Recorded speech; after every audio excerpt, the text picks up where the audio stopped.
Ladies and gentlemen, after a very eventful AEW on Wednesday night, we found out who is going to be facing Chris Jericho for the AEW Championship next week. We also had our first match in the tag team tournament, and Chris Jericho takes another shot at WWE. This is Chill Guy TV, and this is Beyond the Ring Podcast.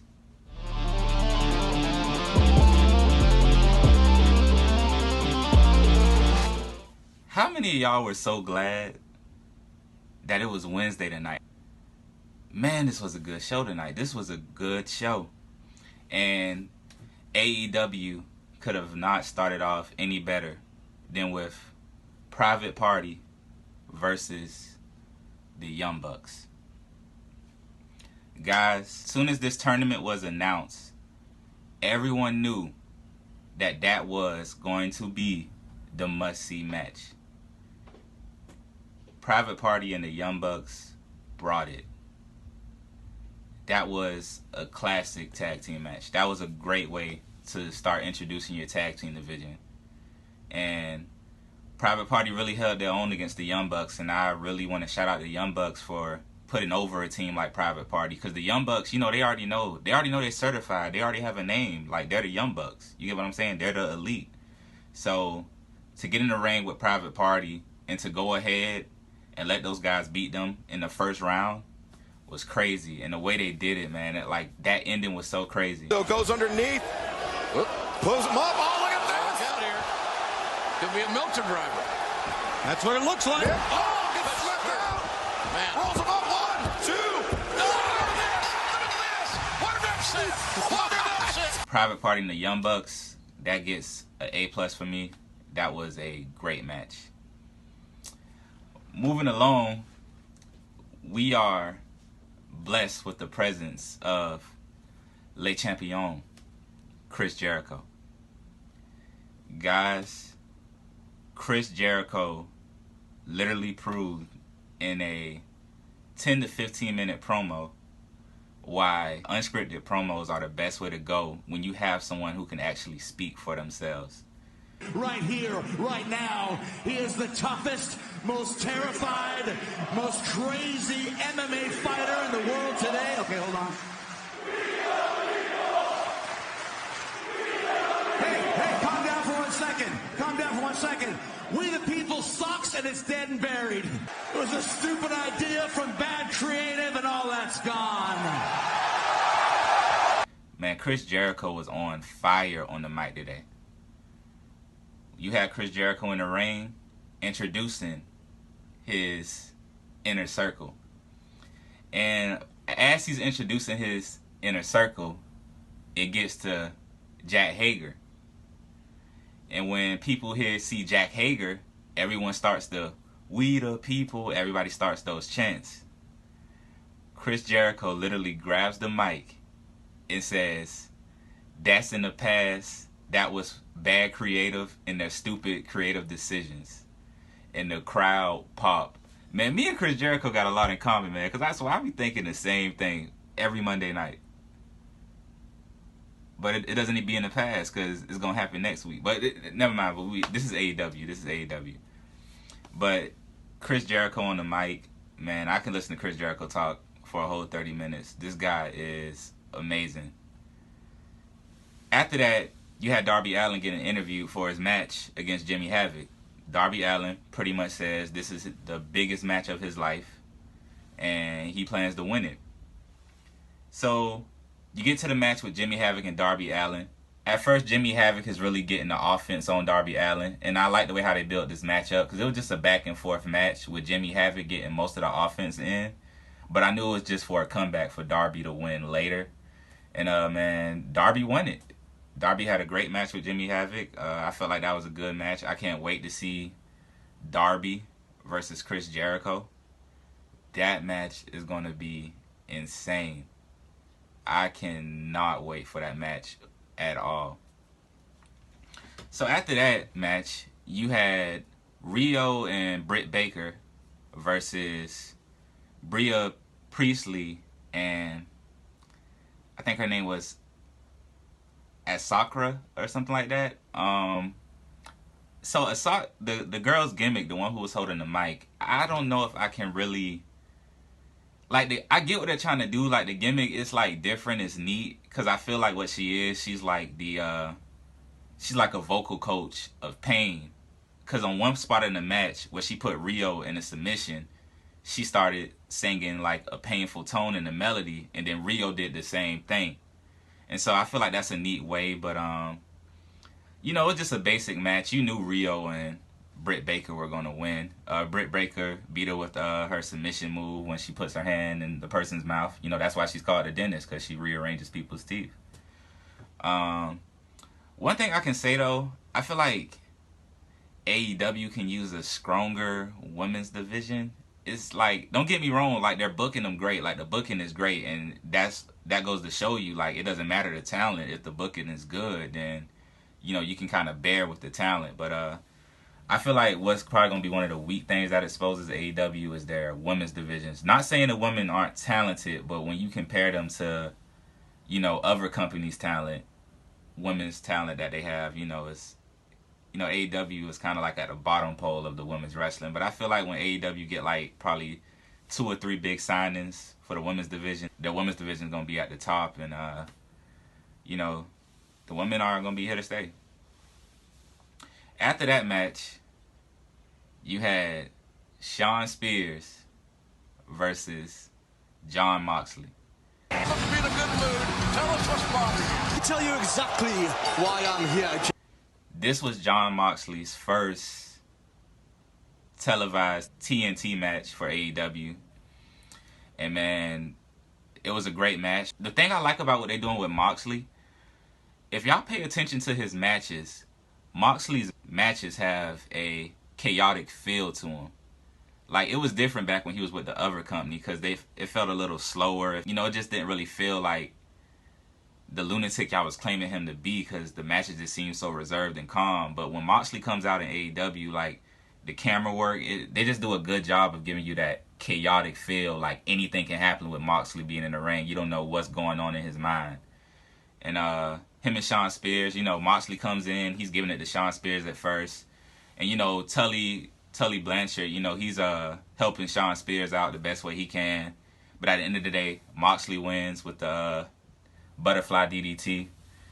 But during that match, you had Pac doing the interview, and Pac was talking about his frustrations on not being able to fight in that match to be able to determine who's going to be Chris Jericho's opponent for the AEW Championship. And, you know, he calls it a disgrace, and he doesn't really like it. And he, you know, and I like what they're doing with Pac, man, because with Pac has already taken out 2 of the biggest favorable people in AEW, which is Adam Page and Kenny Omega. So I feel like something's building to Moxley with Pac and Moxley, and this is why I tell you why. When Moxley beats Shawn Spears, Kenny Omega comes out, and Kenny Omega doesn't come out without anything. Kenny Omega has a barbed wire bat, and he's holding something in his back, and I see barbed wire, so I'm just thinking it's a barbed wire kendo stick or something. Kenny Omega pulls out a barbed wire broom. Moxley goes out of the ring and walks straight to that barbed wire broom. Like, he walks to it, like no cares in the world. Like, he's like, come on, let's do it. And when Omega sees Moxley walking, Omega keeps the broom, and Moxley, he throws Moxley's the bat. Partner tonight has got off headsets. Now look how slow and Moxley is making his way towards him. It's a frozen rope between the eyes of Moxley and Omega. It's like they're walking a thoroughfare. Choose your weapon, gentlemen. Yeah, pick your poison.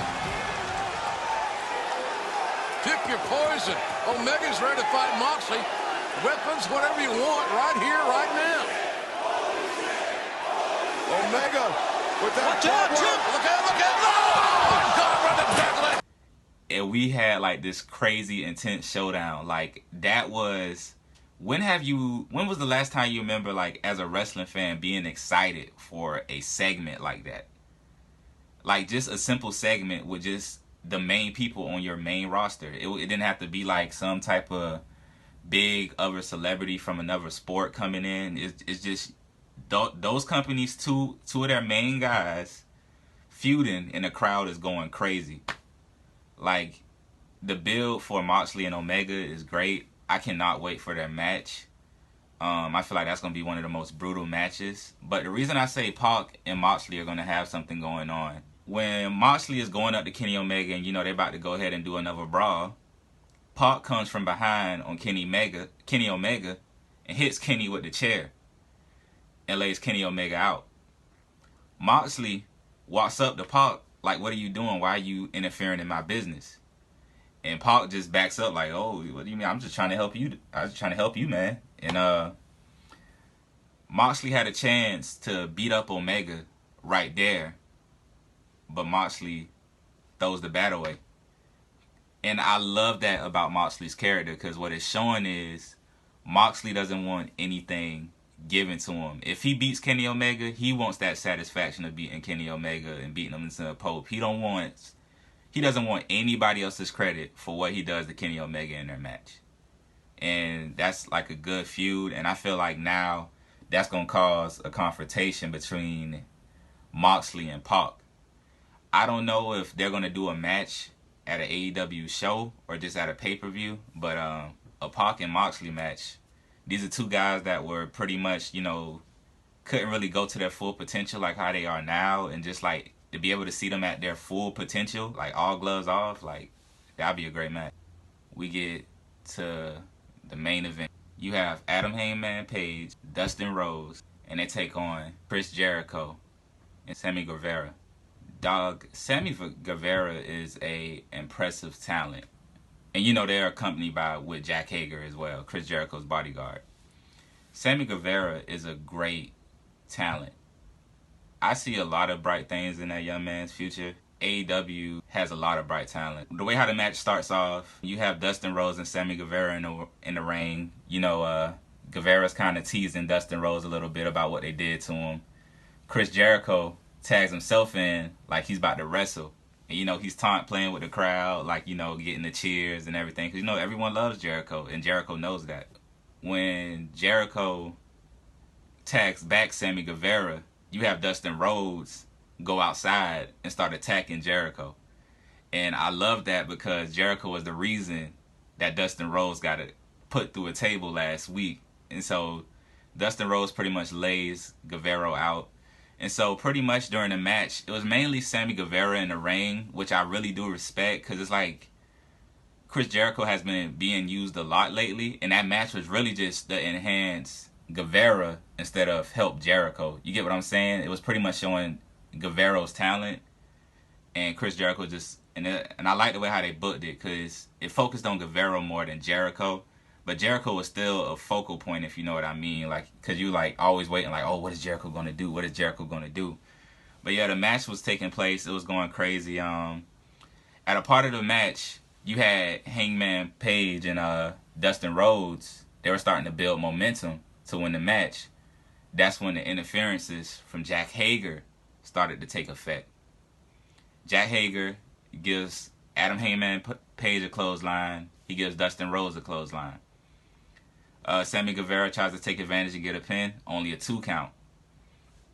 At the end of the match, Dustin Rhodes is starting to make a huge comeback from a hot tag by Adam Hangman Page after recovering from his attack from Jack Hager. Dustin Rhodes sets Chris Jericho in the corner, you know, to hit his signature move that he usually does when he, you know, hooks both of their legs on the corner. And what you have is Sammy Guevara, he holds the ref and motions to Jack Hager. If y'all didn't peep that, he motioned to Jack Hager to, like, go ahead, like, help Jericho out. So Jack Hager comes in, gives Dustin Rhodes another clothesline. When the ref gets up, Jericho gets out of the situation and gives Dustin Rhodes the Judas effect elbow. And then Jericho got the 1, 2, 3, and that was the end of that match. It was a great back and forth match. That match was a solid A for me. At the end of the match, you know, you start having a post-match beatdown. You have Guevara, Jericho, and Hager. They're 3-on-1 attacking Dustin Rhodes. The crowd is booing, which is good. So that means Jericho is still able to obtain heat because Jericho is so favorable. It's kind of hard to see if Jericho could get that heat sometimes, but Jericho being a professional he is, Jericho will be able to get that heat. So while they're attacking Dustin Rhodes, the lights go out. It's dark. Lights come back on. You have Cody Rhodes. Cody Rhodes is out there, and he starts attacking all of the inner circle, laying them out one by one. It starts to get unfair when LAX comes out. LAX then decides to come out and help Chris Jericho. So as they're helping Jericho, Hangman Page gets back up to help out Cody Rhodes, but they lay out Hangman Page again. As that's happening, you have MJF come out with a steel chair. Chris Jericho has like Cody Rhodes' neck wrapped around in a tie like he's choking him. And he's giving MJF the signal like, hit Cody with a chair. Join us, join us. MJF thinks about it for a minute. He acts like he's about to go hit Jericho, and he attacks all of the inner circle around him. He attacks all of the inner circle. And he pretty much lays out the whole inner circle. But the funniest thing happened, MJF starts to get a little overconfident, and he starts to get a little too cocky where he isn't paying attention, turns around, and MJF gets hit with a code breaker. And that was crazy. So after he gets hit with that code breaker, the Young Bucks come out, and they start to help their friend Cody Rhodes. But their main focus is LAX. So the Young Bucks go ahead and attack LAX, a part of the inner circle, and they just worry about them. They lay them out in the ring, and Chris Jericho and Cody Rhodes have a standoff, but Jericho leaves. As Jericho is leaving, you know, he's on the mic. You know, he's just saying how tough the inner circle is and how he's the best champion. You know, Jericho's just doing his normal banter. You have Darby Allin riding on the skateboard, coming down on the ramp, and dives on Chris Jericho. The crowd went crazy when that happened because it was so different and creative. Jericho was like frustrated. So Jericho grabs the mic. He says, "Darby Allin, you're mine, you son of a, you know." And then when he gets to Cody Rhodes, he tells Cody Rhodes, "At Full Gear, that is your funeral, bitch." Man, I couldn't think of a better way to end AEW. That was a great show. For all I want from AEW, man, I'm not on anybody's side. I'm not on NXT side, AEW side, WWE side. I'm on the side of us getting good wrestling, us getting good shows, and us getting consistent good shows. That's all I care about as a wrestling fan. So AEW did a great job tonight. That's the end of this podcast. I hope y'all enjoyed it. Like, comment, subscribe. This is Chill Guy TV, signing out.